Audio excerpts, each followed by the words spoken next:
नमस्ते दर्शक बंधुओं। आज मैं आपको एक ऐसी कहानी सुनाने जा रहा हूं जो आपके दिल की धड़कनों को बढ़ा देगी, जो आपको सोचने पर मजबूर कर देगी कि इंसान कितना मजबूत हो सकता है। ये कहानी है अमेज़न के घने रहस्यमयी जंगलों में 7 दिन तक अपनी जिंदगी के लिए संघर्ष करने वाली एक युवा लड़की की। एक ऐसी कहानी जो साहस, दृढ़ संकल्प और मानवीय इच्छा शक्ति की सच्ची परीक्षा लेती है। दुनिया के सबसे विशाल और अनछुए रहस्यों में से एक अमेज़न का वर्षावन। ये सिर्फ एक जंगल नहीं, ये एक जीता जागता संसार है जहां प्रकृति अपने सबसे कच्चे और प्रचंड रूप में मौजूद है, जहां जीवन और मृत्यु के बीच की रेखा इतनी धुंधली है कि कब कौन सा पल आखिरी हो जाए कहना मुश्किल है। इस विशाल हरे समुद्र में हर पत्ता एक कहानी कहता है, हर शाखा एक रहस्य छुपाती है, और इन्हीं रहस्यों के बीच खो जाने वाली सरस्वती की कहानी हमें ये सिखाती है कि जीवन कितना अनमोल है और हम कितनी आसानी से इसे हल्के में ले लेते हैं। मिलिए सरस्वती से, अपने सपनों को पूरा करने के लिए जी जान लगा देने वाली एक युवा रिसर्चर। वो लगभग 24 से 25 साल की एक आत्मनिर्भर और बुद्धिमान लड़की है। उसका जीवन हमेशा से रोमांच और खोज से भरा रहा है, लेकिन इस बार का रोमांच कुछ ऐसा था जिसकी उसने कभी कल्पना भी नहीं की थी। सरस्वती हमेशा से ही प्रकृति और उसके रहस्यों से जुड़ी रही है। उसके बचपन का सपना रहा है कि वो अमेज़न की गहराई में जाकर उन औषधीय पौधों पर रिसर्च करे जिनके बारे में दुनिया बहुत कम जानती है। उसे लगता था कि इन पौधों में कई गंभीर बीमारियों का इलाज छुपा हो सकता है। इसी सपने को पूरा करने के लिए उसने अपनी पढ़ाई पूरी की और अब वो इस अभियान पर निकलने वाली थी। उसके माता पिता थोड़े चिंतित थे और ये स्वाभाविक भी था। अमेज़न का जंगल कोई पिकनिक स्पॉट नहीं है, ये खतरनाक और अप्रत्याशित हो सकता है। एयरपोर्ट पर विदा होते समय उनकी आंखों में थोड़ी नमी थी, लेकिन सरस्वती के चेहरे पर आत्मविश्वास और उत्साह साफ झलक रहा था। सरस्वती अपने रिसर्च दल के साथ अमेज़न के एक दुर्गम हिस्से की ओर उड़ान भर रही थी। उनके छोटे प्रोपेलर प्लेन में कुछ अन्य शोधकर्ता भी थे, जिनमें आकाश और प्रिया मुख्य थे। उनका लक्ष्य था अमेज़न के उन अंदरूनी इलाकों तक पहुंचना जहां मानवीय पहुंच बहुत कम है, ताकि कुछ दुर्लभ औषधीय पौधों की खोज कर सकें। इन पौधों में शायद दुनिया को नई दवाइयां देने की क्षमता हो। प्लेन में उड़ान भरते हुए सरस्वती खिड़की से नीचे घने जंगल को देख रही थी। ये एक अंतहीन हरे कालीन जैसा दिख रहा था, जिसके भीतर अनगिनत रहस्य और खतरे छिपे हुए थे। आकाश ने थोड़ी चिंता दिखाते हुए मौसम रिपोर्ट का जिक्र किया था कि आगे कुछ तूफानी दिख रहा है, लेकिन पायलट ने उन्हें आश्वासन दिया था कि सब ठीक रहेगा। अचानक प्लेन में एक जोर का झटका लगा। ये इतना जबरदस्त था कि सरस्वती अपनी सीट से उछल गई। प्लेन तेजी से हिलने लगा, जैसे कोई खिलौना हवा में लहरा रहा हो। यात्रियों के बीच घबराहट फैल गई। बच्चों के रोने की आवाजें, लोगों की चीखें और पायलट की घबराई हुई आवाजें एयरलाइनर में गूंजने लगीं। हम एक बड़े तूफान में फंस गए हैं, सभी अपनी सीटों पर कसकर बैठे रहें। पायलट की आवाज दहशत भरी थी। एक और भयानक झटका और प्लेन का एक इंजन धुआं उगलने लगा। आग की लपटें दिखाई देने लगी। प्लेन तेजी से नीचे की ओर गिरने लगा। सरस्वती ने अपनी आंखों के सामने मौत को मंडराते हुए देखा। उसने अपनी सीट बेल्ट को और कसकर पकड़ा और दिल ही दिल में अपने माता पिता को याद किया। ये उसके जीवन के आखिरी पल थे, ऐसा उसे लग रहा था। अगले ही पल एक जोरदार धमाका हुआ। प्लेन अनियंत्रित होकर घने जंगल में जा गिरा। सब कुछ अंधकारमय हो गया। सरस्वती को कुछ भी याद नहीं था कि उसके बाद क्या हुआ, बस एक गहरा अंधेरा और फिर एक तीखा दर्द। जब उसे होश आया तो सब कुछ धुंधला था। उसे लगा जैसे उसका शरीर टुकड़ों में बट गया हो। आसपास जले हुए धातु की गंध, टूटी हुई लकड़ियां और चीख पुकार की धीमी आवाजें आ रही थीं। उसने अपने आंखें खोलने की कोशिश की। वो एक दलदली जमीन पर गिरी हुई थी। उसके सर से खून बह रहा था और उसका बायां हाथ बुरी तरह से जख्मी था। आसपास प्लेन का मलबा बिखरा पड़ा था। धुएं का गुबार उठ रहा था। जंगल की भयानक चुप्पी को चीरती हुई सिर्फ टूटे हुए विमान के हिस्से और कहीं कहीं से आती दर्दनाक चीखें सुनाई दे रही थीं। उसने मुश्किल से अपने आप को सहारा देकर उठाया। उसकी नजर सबसे पहले प्लेन के मलबे पर पड़ी। वहां जलते हुए अवशेष और बिखरे हुए सामान थे। उसने अपने दल के सदस्यों को खोजने की कोशिश की, आकाश और प्रिया को, लेकिन उसे कहीं कोई नहीं दिखा। सिर्फ जलते हुए जहाज का मलबा और मौत का सन्नाटा था। सरस्वती को एक पल के लिए लगा कि यह सब एक बुरा सपना है। उसने अपनी आंखें मींची और फिर से खोली। नहीं, ये तो सच था। वो अमेज़न के घने अनजान जंगल में अकेली फंसी हुई थी।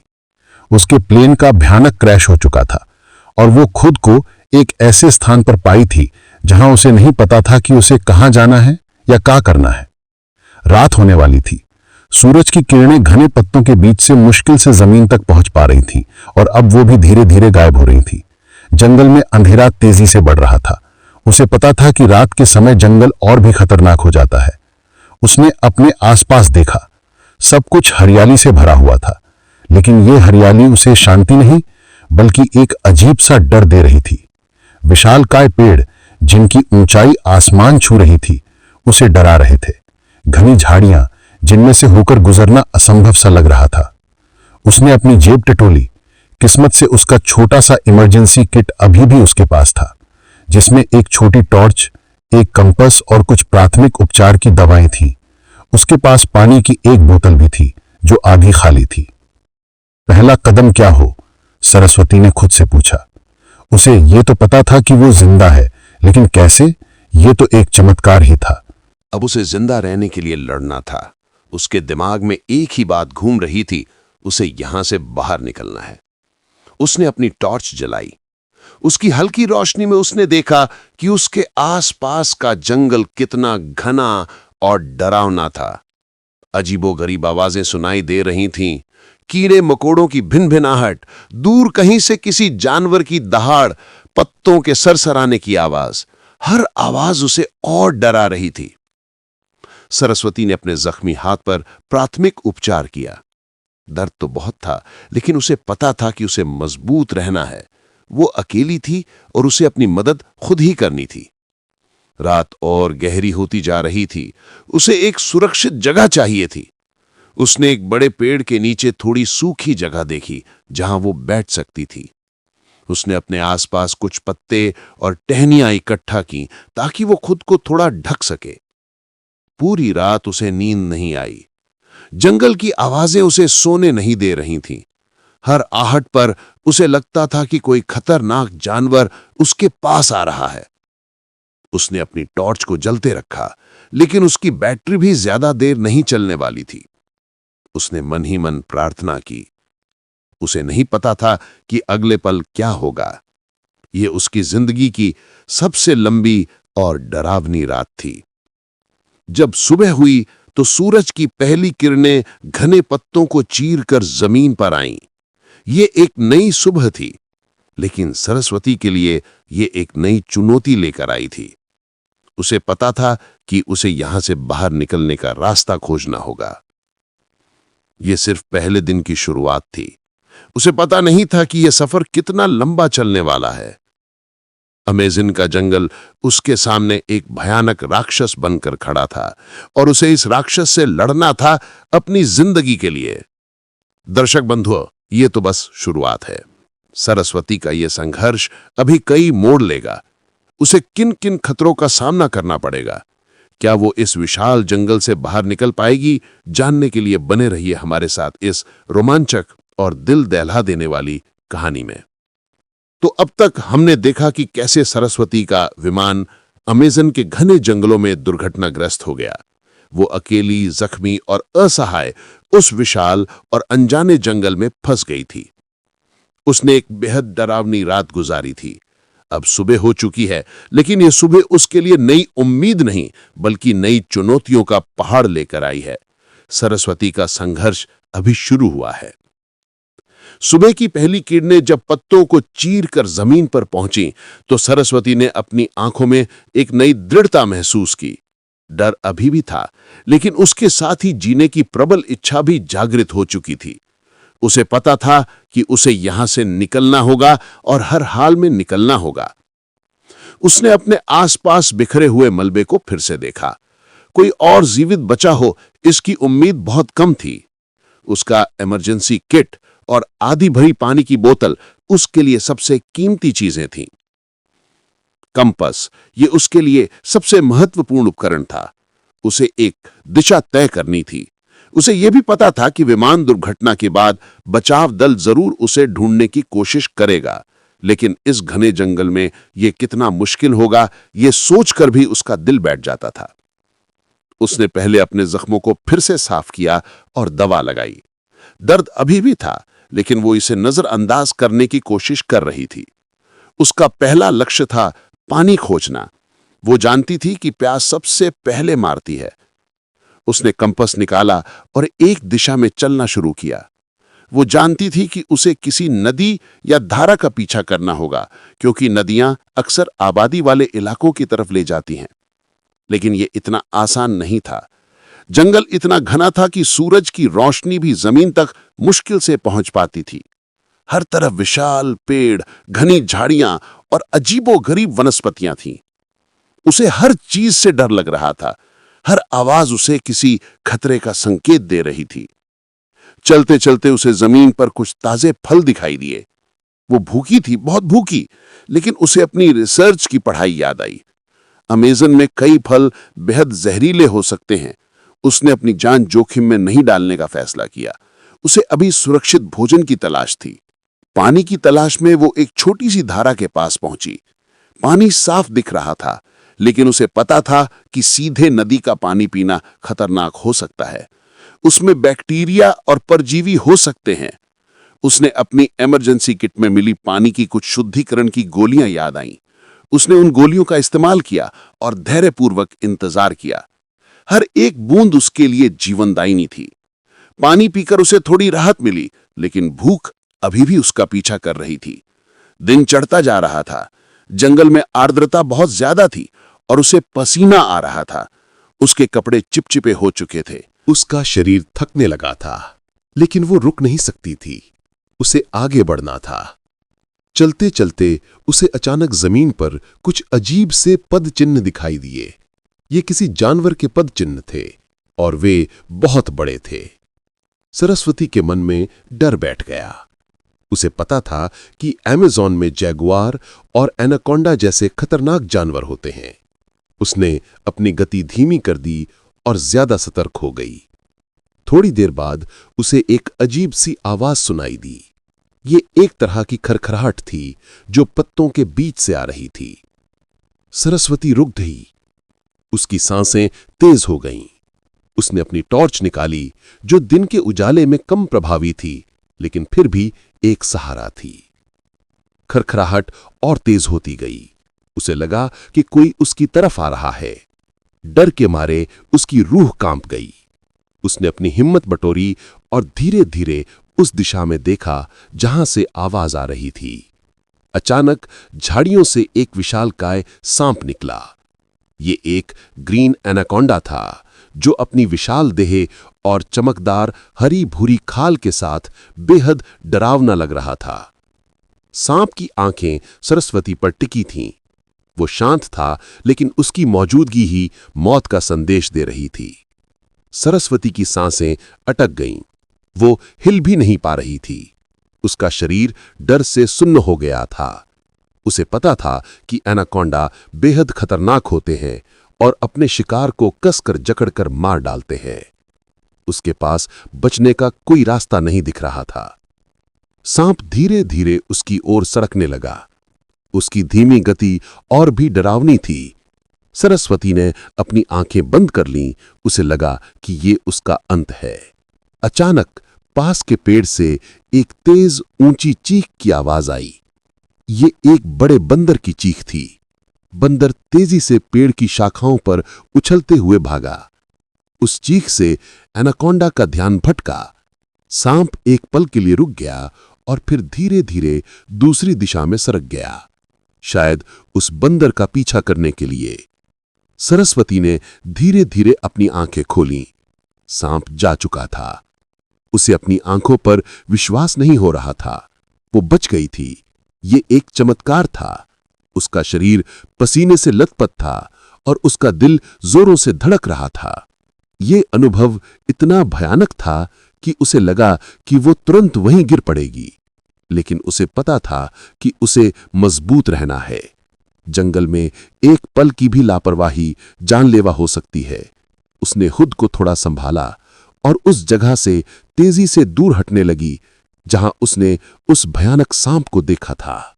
सरस्वती ने यह सबक सीखा कि जंगल में हर पल सतर्क रहना जरूरी है। मौत किसी भी पल किसी भी रूप में आ सकती है, लेकिन इस अनुभव ने उसे एक अजीब सी ताकत भी दी थी। अगर वो एनाकोंडा जैसे खतरे से बच सकती है तो शायद वो इस जंगल से भी बच सकती है। सूरज धीरे धीरे ढलने लगा था। उसे आज रात के लिए एक सुरक्षित जगह खोजनी थी। उसने एक ऊंचे पेड़ की तलाश की जहां वो शायद चढ़ सके और रात बिता सके ताकि जंगली जानवरों से सुरक्षित रहे। उसकी आंखों में अभी भी डर था, लेकिन अब उसके साथ एक नई दृढ़ता भी थी। ये उसके पहले दिन का अंत था और उसे पता था कि आगे और भी भयानक चुनौतियां उसका इंतजार कर रही हैं। दर्शक बंधुओं, सरस्वती ने जंगल में अपने पहले दिन मौत को बेहद करीब से देखा। एनाकोंडा से उसका सामना उसके लिए एक भयावह अनुभव था, लेकिन उसने उसे एक योद्धा बना दिया। उसका संघर्ष अभी भी जारी है। क्या वो अगले दिनों में भी इतनी भाग्यशाली रहेगी? क्या वो जंगल के अन्य खतरों से बच पाएगी? दर्शक बंधुओं, सरस्वती ने अमेज़न के घने जंगल में अपने जीवन के 2 सबसे मुश्किल दिन गुजारे थे। मौत को चकमा देकर वो बच तो गई थी, लेकिन जंगल उसे हर पल एक नई चुनौती दे रहा था। अब शुरू हो रहा है उसका 3रा दिन, जब भूख, थकावट और अनिश्चितता उसे तोड़ने की पूरी कोशिश करेंगी। पिछली रात सरस्वती ने एक बड़े पेड़ पर चढ़कर गुजारी थी। डालियों पर सोना आसान नहीं था और उसे हर पल गिरने का डर सता रहा था, लेकिन कम से कम वो जमीन पर रेंगने वाले खतरनाक जानवरों से तो सुरक्षित थी। सुबह जब सूरज की किरणें पत्तों को चीरती हुई उस तक पहुंची तो उसका शरीर दर्द से अकड़ा हुआ था। उसकी आंखों में नींद की कमी और चिंता साफ दिख रही थी। वो भूखी थी। पिछले 2 दिनों से उसने ठीक से कुछ खाया नहीं था। पानी तो उसने शुद्धिकरण की गोलियों से साफ करके पी लिया था, लेकिन अब गोलियां भी खत्म होने वाली थीं।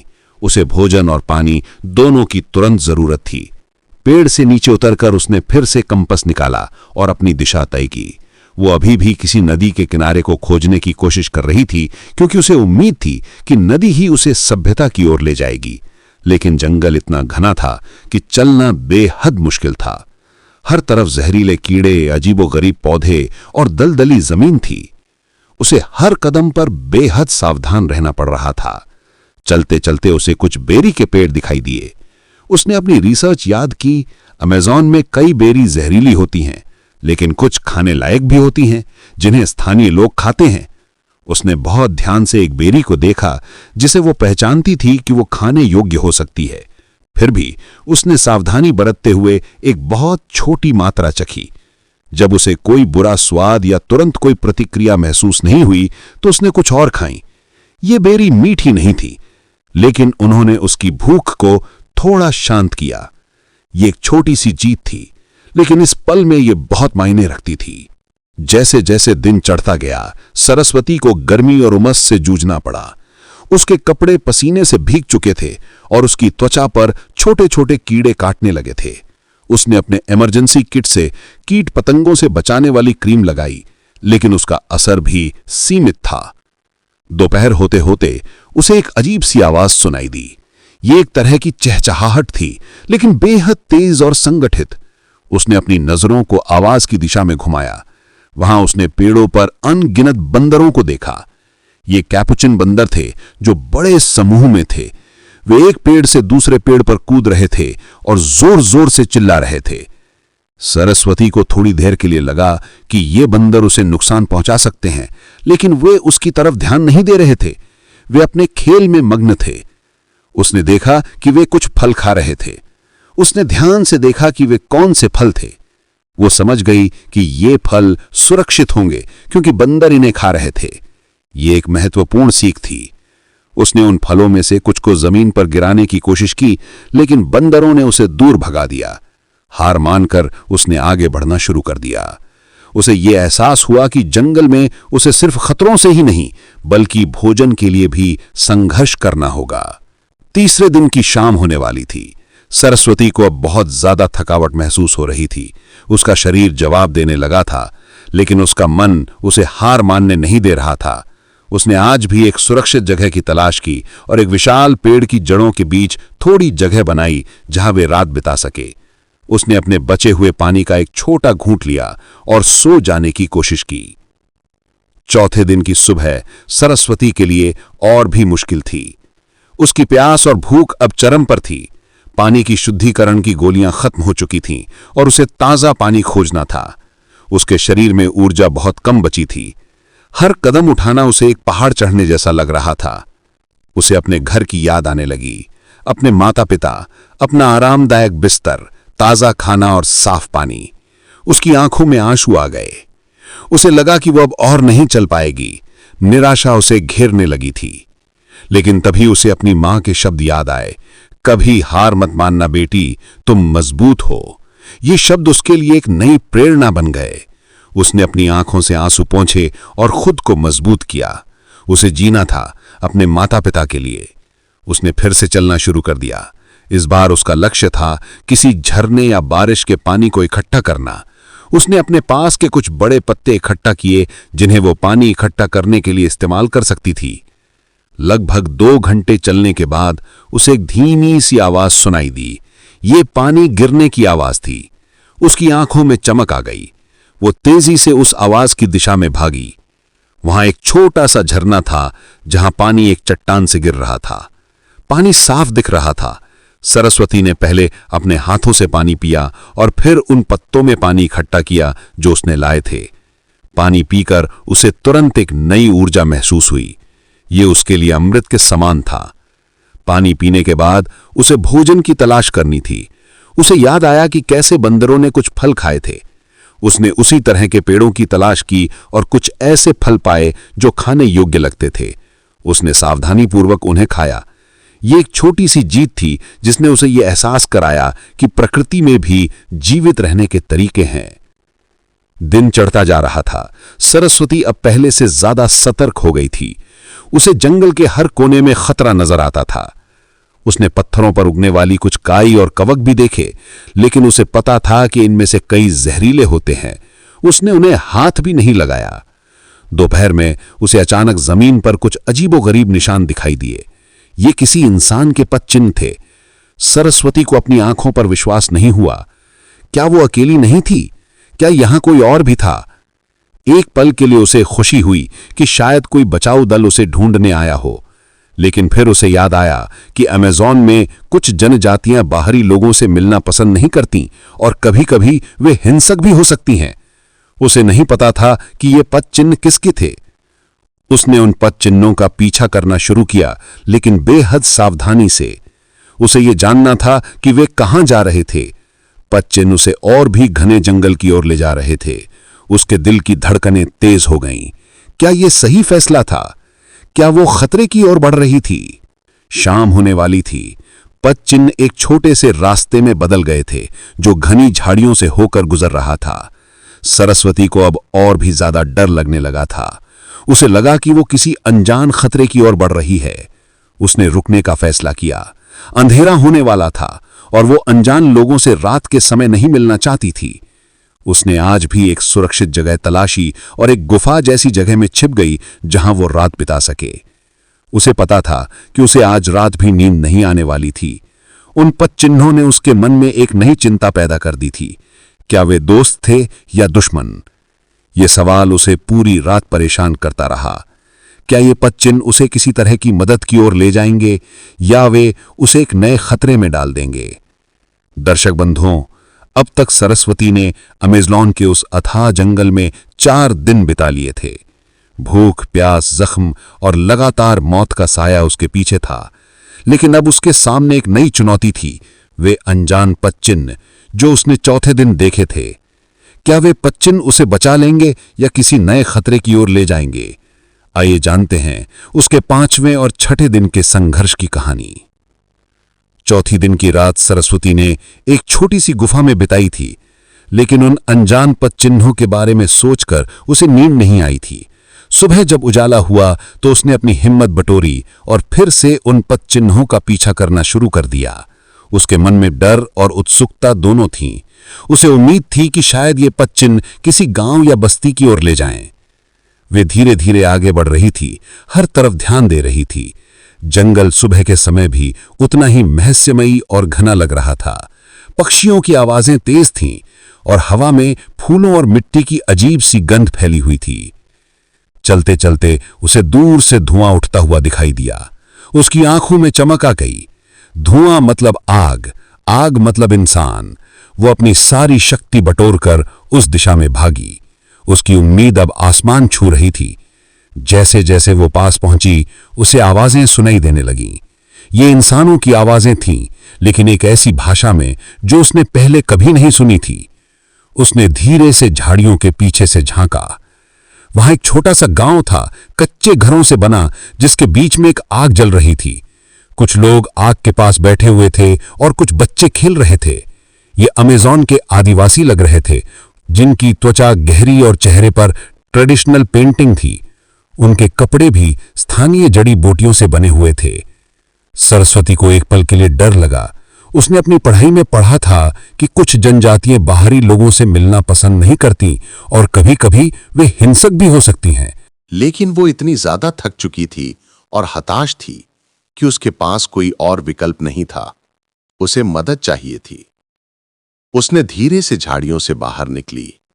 जैसे ही गांव के लोगों की नजर उस पर पड़ी, वे अचानक शांत हो गए। बच्चे खेलना बंद कर दिए और डरकर अपने बड़ों के पीछे छिप गए। गांव के पुरुषों ने अपनी लाठियां और धनुष उठा लिए। उनकी आंखों में संदेह और चेतावनी थी। सरस्वती ने अपने दोनों हाथ ऊपर उठाए, ये दिखाने के लिए कि वो खतरा नहीं है। उसने धीरे से टूटी फूटी स्पेनिश और अंग्रेजी में बात करने की कोशिश की, ये समझाने की कि वो अकेली है और उसे मदद चाहिए। लेकिन वे उसकी भाषा नहीं समझ पा रहे थे। एक वृद्ध महिला, जिसके चेहरे पर कई झुर्रियां थी, धीरे धीरे आगे बढ़ी। उसकी आंखों में एक अजीब सी चमक थी, जैसे वो सब कुछ समझ रही हो। उसने सरस्वती के जख्मों को देखा और उसके थके हुए चेहरे को पढ़ा। वृद्ध महिला ने धीरे से कुछ कहा और उसके पीछे खड़े लोगों ने अपने हथियार नीचे कर लिए। महिला ने सरस्वती को अपने पीछे आने का इशारा किया। सरस्वती को लगा कि शायद उसे उम्मीद की एक किरण मिल गई है। महिला उसे अपने घर में ले गई और उसे बैठने के लिए इशारा किया। उसने उसे कुछ फल और उबली हुई जड़ें खाने के लिए दी। सरस्वती ने उन फलों और जड़ों को इतनी ललक से खाया जैसे उसने महीनों से कुछ खाया ही ना हो। ये भोजन उसके लिए अमृत के समान था। पानी भी दिया गया। ये एक अजीबोगरीब मिट्टी के बर्तन में था, लेकिन साफ था। सरस्वती ने पेट भरकर पानी पिया। धीरे धीरे उसके शरीर में ऊर्जा लौटने लगी। शाम होते होते गांव के लोग उसके आसपास इकट्ठा हो गए। वे उसे अजीब नजरों से देख रहे थे, लेकिन अब उनकी आंखों में डर नहीं बल्कि उत्सुकता थी। वृद्ध महिला ने कुछ इशारों में उससे पूछा कि वो कहां से आई है और कैसे यहां पहुंची। सरस्वती ने इशारों और कुछ टूटे फूटे शब्दों में अपनी कहानी बताने की कोशिश की। विमान दुर्घटना, जंगल में भटकना, एनाकोंडा का सामना। वृद्ध महिला ने ध्यान से सुना। उसे समझ में आया कि सरस्वती एक बाहरी दुनिया से है जो अपनी जान बचाकर यहां तक पहुंची है। उसने सरस्वती को एक सुरक्षित जगह पर सोने का इंतजाम करवाया। आज रात सरस्वती को पहली बार सच्ची शांति महसूस हुई। उसे जंगल के खतरों से मुक्ति मिल गई थी, कम से कम कुछ समय के लिए। छठे दिन की सुबह सरस्वती एक अलग ही एहसास के साथ जागी। वो सुरक्षित थी, पेट भरा हुआ था और उसे अपने आसपास इंसानों की मौजूदगी महसूस हो रही थी। गांव के लोग उसके प्रति अब ज्यादा दोस्ताना थे। बच्चे उसके पास आते और उत्सुकता से उसे देखते। सुबह के नाश्ते में उसे फिर से कुछ फल और जड़ें मिली। उसने गांव के लोगों के जीवन को देखा, कैसे वे प्रकृति के साथ सामंजस्य बिठाकर रहते थे, कैसे जंगल के हर पौधे और जानवर का सम्मान करते थे। उनके पास आधुनिक सुख सुविधाएं नहीं थीं, लेकिन उनके जीवन में एक अजीब सी शांति और संतोष था। सरस्वती ने सोचा कि कैसे हम शहरों में रहते हुए प्रकृति से कितने दूर हो गए हैं। ये लोग जंगल को सिर्फ एक घर नहीं बल्कि एक जीवित देवता मानते थे। वे उसकी हर जरूरत को पूरा करते थे, लेकिन उसका शोषण नहीं करते थे।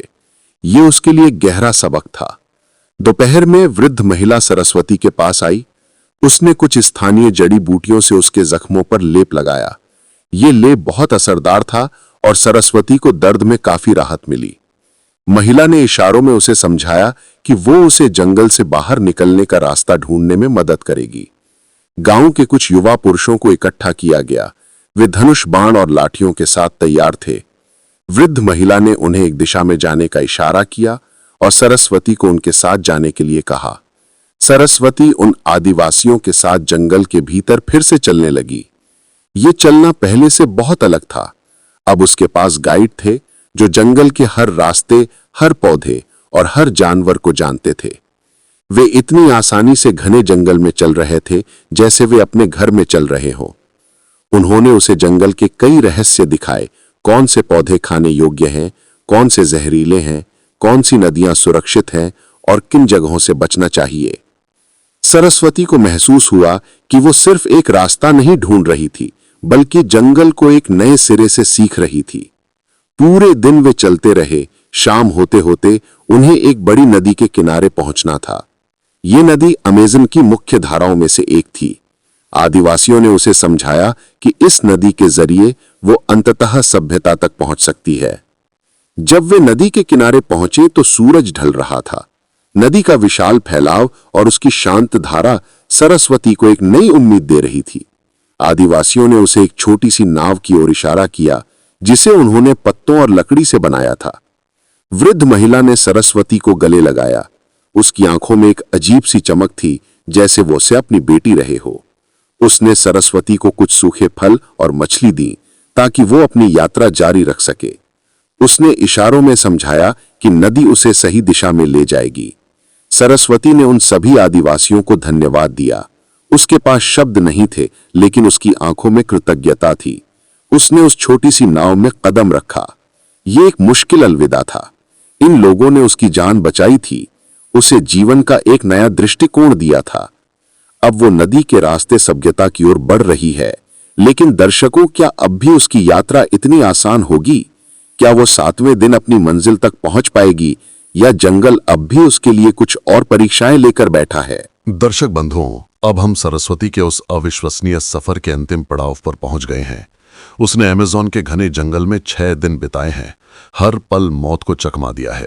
आदिवासियों की मदद से उसे नई उम्मीद मिली और वो एक छोटी सी नाव में नदी के रास्ते सभ्यता की ओर बढ़ रही थी। लेकिन जैसा कि जीवन अक्सर हमें सिखाता है, हर राह सीधी नहीं होती। 7वें दिन उसके साथ कुछ ऐसा होने वाला था जिसकी उसे बिल्कुल उम्मीद नहीं थी। एक अप्रत्याशित धोखा। 6ठे दिन की शाम को सरस्वती ने आदिवासियों से विदा ली थी और अपनी छोटी सी नाव में नदी के रास्ते अपनी मंजिल की ओर बढ़ चली थी। रात भर उसने नाव चलाई, तारों और चंद्रमा की रोशनी में। नदी की शांत लहरें उसे थपकियां दे रही थीं और उसे लग रहा था कि अब उसके सारे दुख खत्म हो गए हैं। उसके मन में आदिवासियों के प्रति गहरी कृतज्ञता थी, जिन्होंने उसे एक नया जीवन दिया था। सुबह जब सूरज की किरणें नदी के पानी पर पड़ीं, तो सरस्वती ने अपने आसपास एक नई आशा महसूस की। उसने सोचा कि कुछ ही घंटों में वो किसी शहर या गांव तक पहुंच जाएगी। उसकी आंखें लगातार नदी के किनारों पर किसी बस्ती की तलाश कर रही थीं। वो अपनी नाव को धीमे धीमे बहाए जा रही थी, जब अचानक उसे नदी के किनारे एक और नाव दिखाई दी। ये उसकी नाव से थोड़ी बड़ी थी और उसमें 2 लोग बैठे हुए थे। वो उसकी तरफ हाथ हिला रहे थे। सरस्वती को लगा कि शायद ये मछुआरे हैं या कोई बचाव दल। उसके चेहरे पर एक बड़ी मुस्कान आ गई। उसने अपनी नाव को उनकी तरफ मोड़ दिया। जैसे ही वो पास पहुंची, दोनों आदमी मुस्कुराते हुए उसकी तरफ देखने लगे। वो उसके भाषा नहीं बोल रहे थे, लेकिन उनके हाव भाव दोस्ताना लग रहे थे। उनमें से एक ने उसे अपनी नाव में आने का इशारा किया, ये दिखाते हुए कि वो उसे शहर तक ले जाएंगे। सरस्वती को थोड़ी हिचकिचाहट हुई। आदिवासियों ने उसे सिखाया था कि जंगल में हर किसी पर आसानी से भरोसा नहीं करना चाहिए। लेकिन वो थक चुकी थी और जल्द से जल्द इस जंगल से बाहर निकलना चाहती थी। उसने सोचा कि ये लोग भले ही स्थानीय हों, लेकिन शायद वे किसी गांव के होंगे।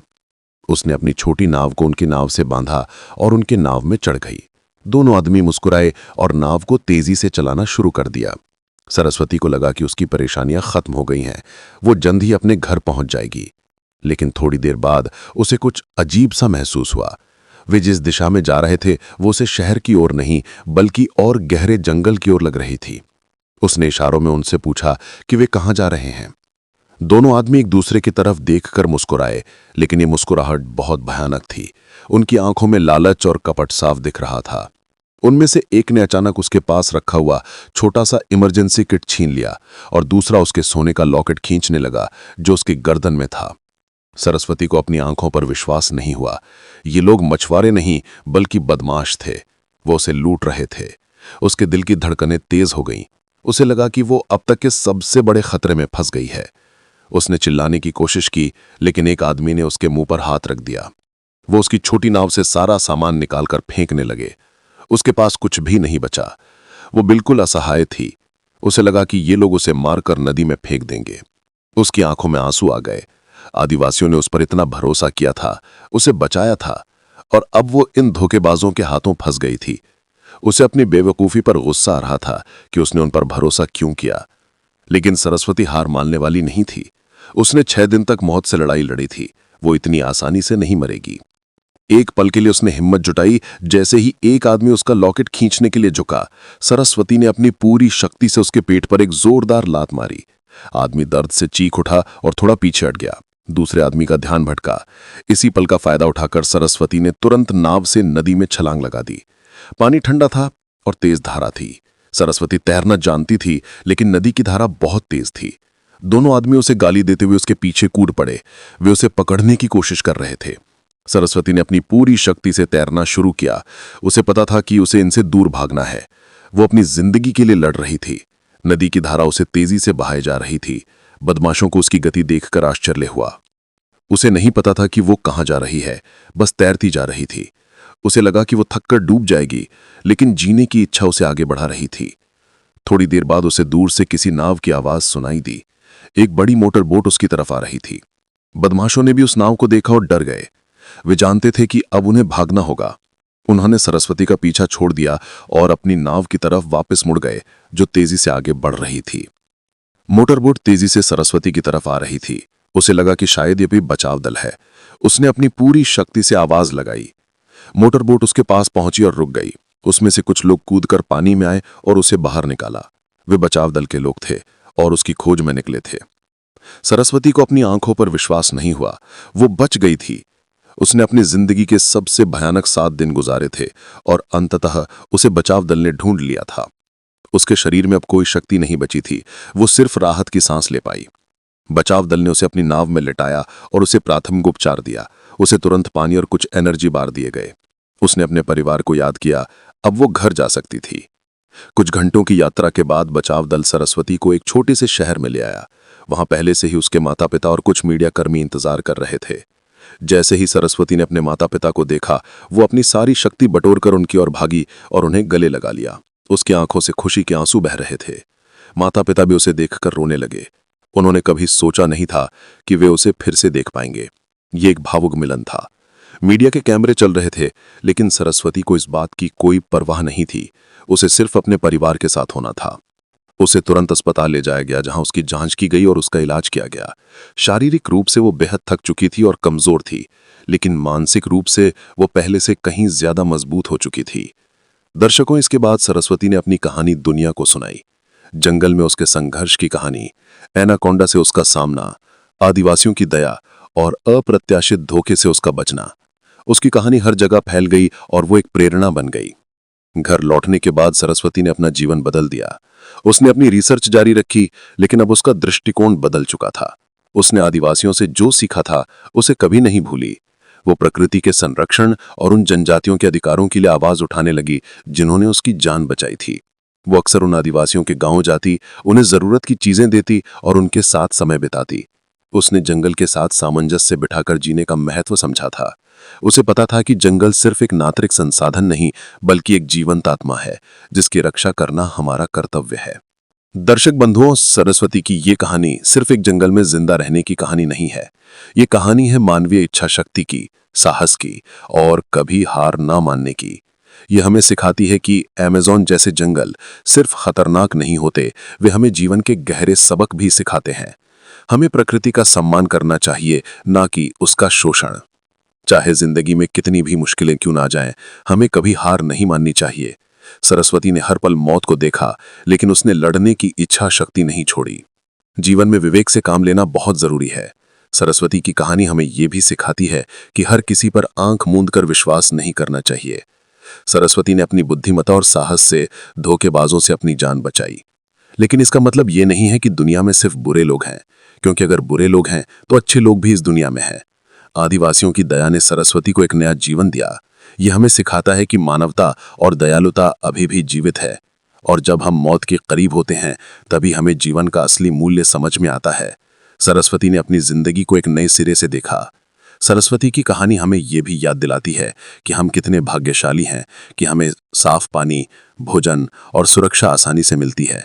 हमें इन चीज़ों का मूल्य समझना चाहिए और कभी भी जीवन को हल्के में नहीं लेना चाहिए।